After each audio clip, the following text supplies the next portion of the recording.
In 1851, the black abolitionist and former slave Sojourner Truth spoke to a gathering of feminists in Akron, Ohio. The spontaneous speech, only a few minutes long, was a landmark moment in feminist and abolitionist history.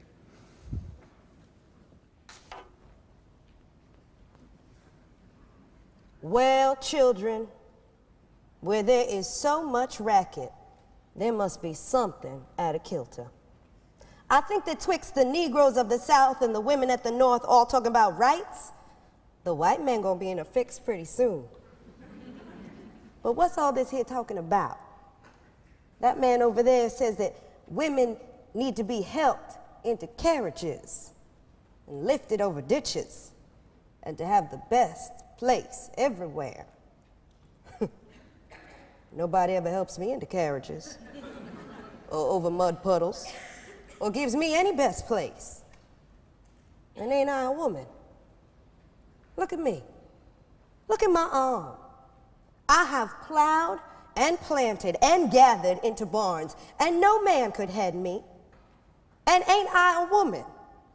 I could work as much and eat as much as any man when I could get it. And I could bear the lash as well. And ain't I a woman? I have borne 13 children, seen most sold off into slavery. And when I cried out with a mother's grief, none but Jesus heard me. And ain't I a woman?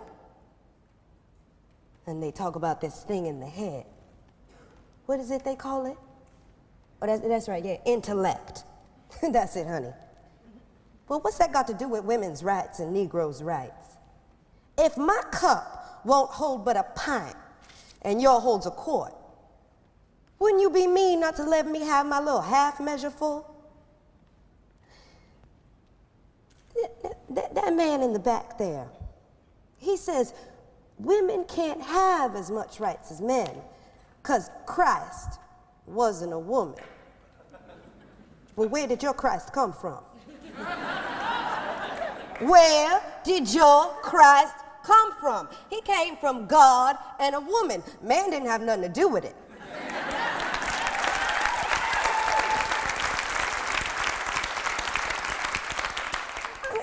If the first woman God ever made was strong enough to turn the world upside down all alone, well, these women here together ought to be able to turn it back and get it right side up again. And they asking to do it. The men better let them.